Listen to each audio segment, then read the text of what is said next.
This is the first of two videos to explain some of the many features of the Long Island Randalls Genealogy ebook. The first thing that you will see on this page is a whole series of warnings about the difficulties that you might encounter when trying to run this program. Well, don't worry about that. Most of you will be okay, but some of you, especially those with Apple computers, might have some problems. The only thing that I want to emphasize here is that if you do have problems running this program, that you let me know by email, phil@longislandrandalls.org, so that I know that you have problems, and I will let you know as soon as I've gotten those problems resolved. At any rate, we're on this page, and let's open up this program. Give the link a click, and again we get our window asking whether we want to open or save the file. I'm going to open this file. I'll click OK. I see a window that asks my permission to enable the macros in this program. We want to do that, so I will click Enable Macros. And the program starts to open.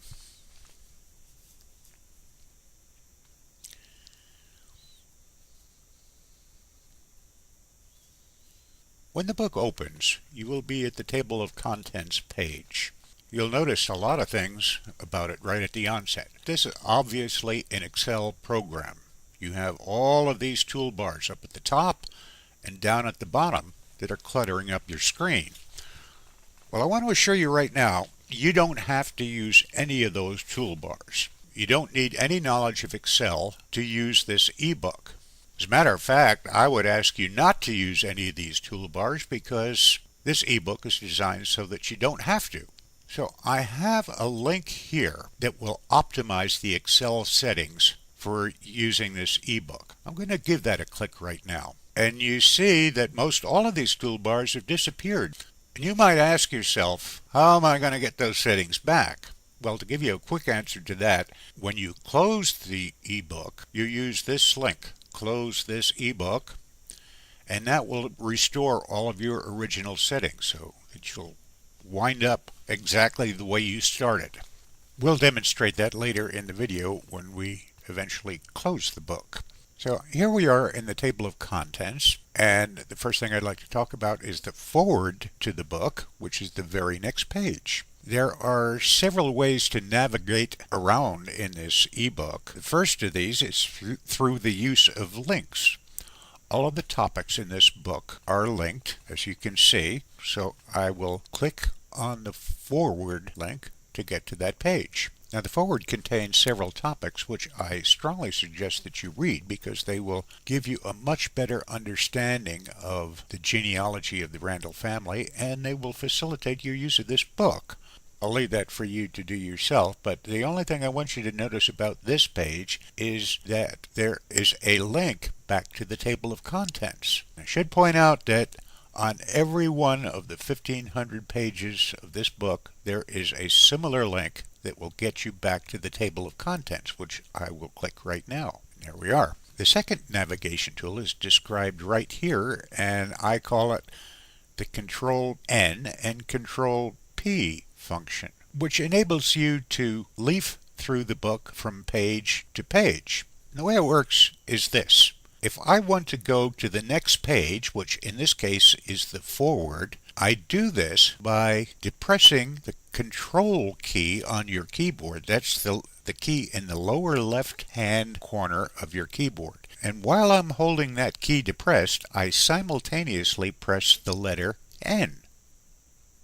Do that right now, and it brings me to the forward page. Control N.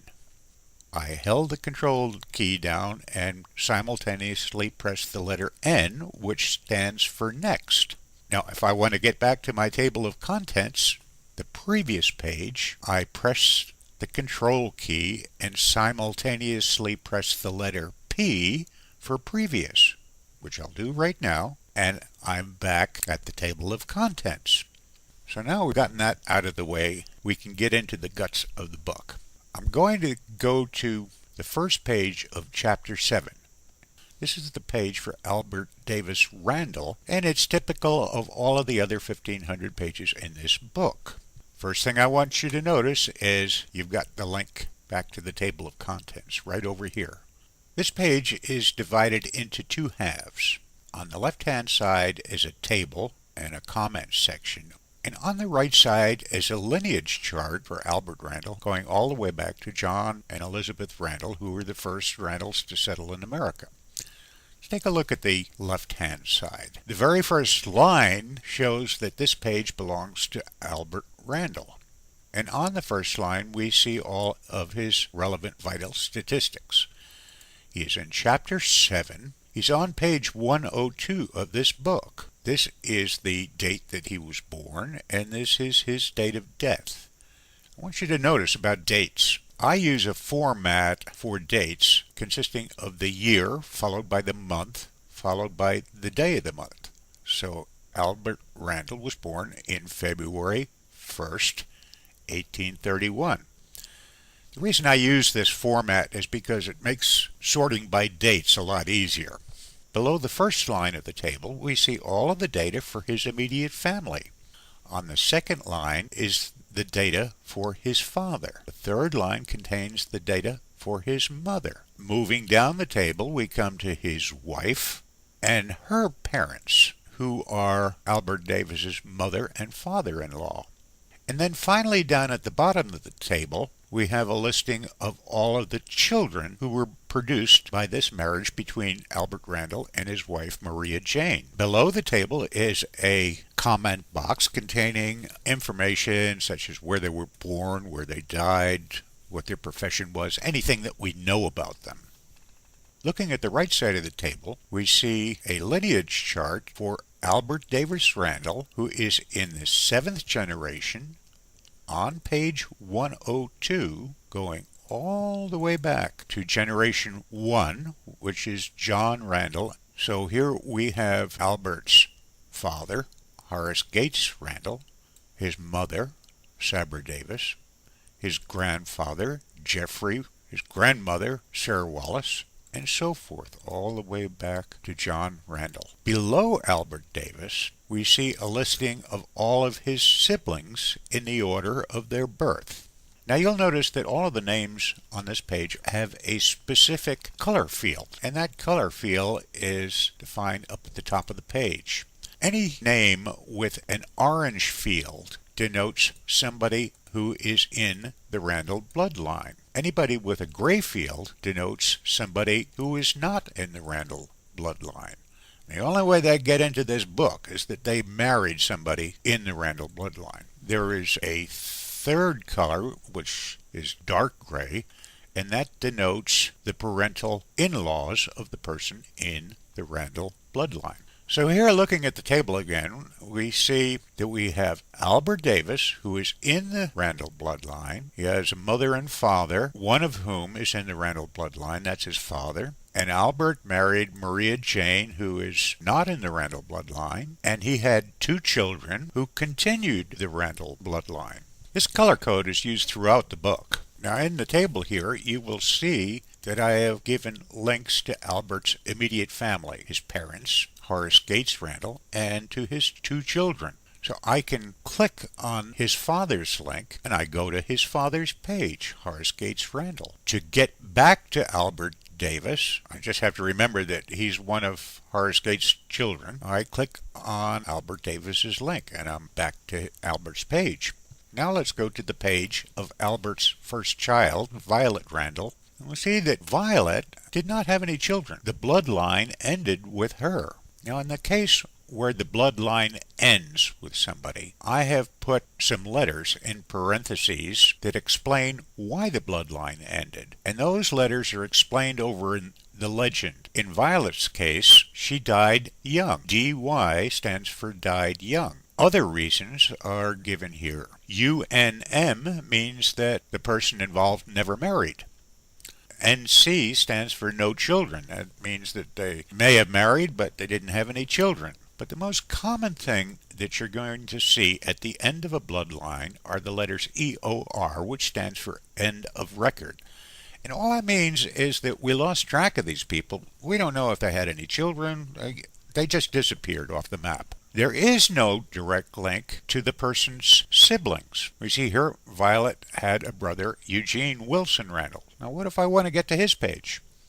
There's no link, but I can use the Control Next option. So I'll do that right now. I'll press Control N, and that takes me to the next page in the book, which belongs to Eugene Wilson Randall. Nice thing about this Control N option is that I can press it once, or I can just hold it down, and I'll start riffling through all of the pages in the book.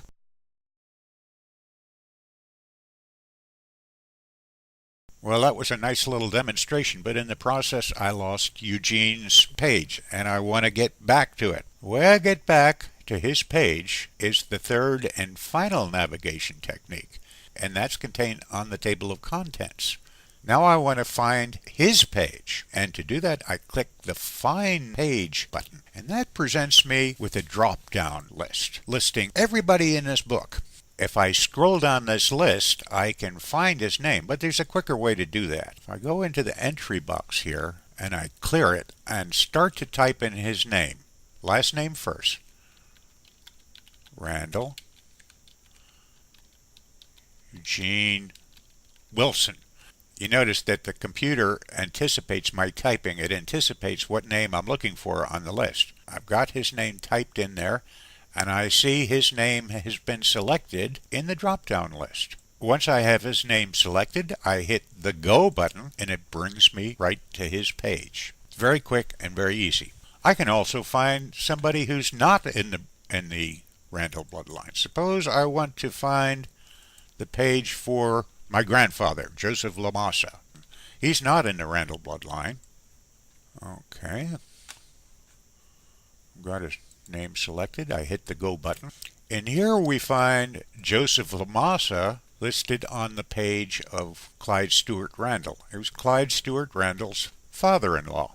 I'll talk a little bit about these lineage charts. Most of them are pretty easy to understand. You have a direct link from John Randall down to the person that this page belongs to.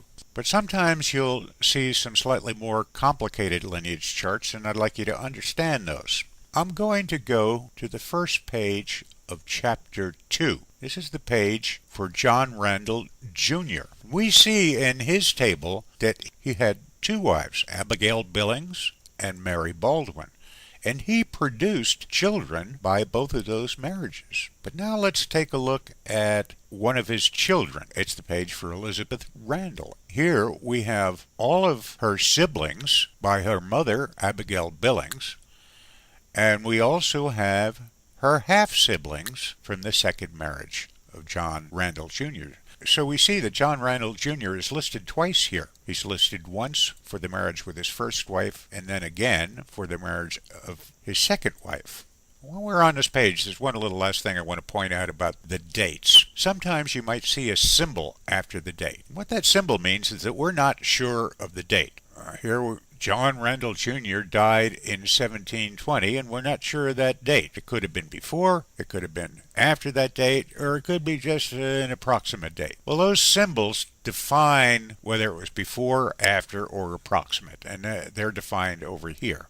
Well, that just about covers the individual pages, and now we're ready to take a look at the last page in the book, which is the index. I'm going to defer that discussion for the final video in which we discuss the index page and a few other really exciting features of this ebook. So for the time being, I'm going to go back to the table of contents and we'll stop here, and this is where the next video will pick up.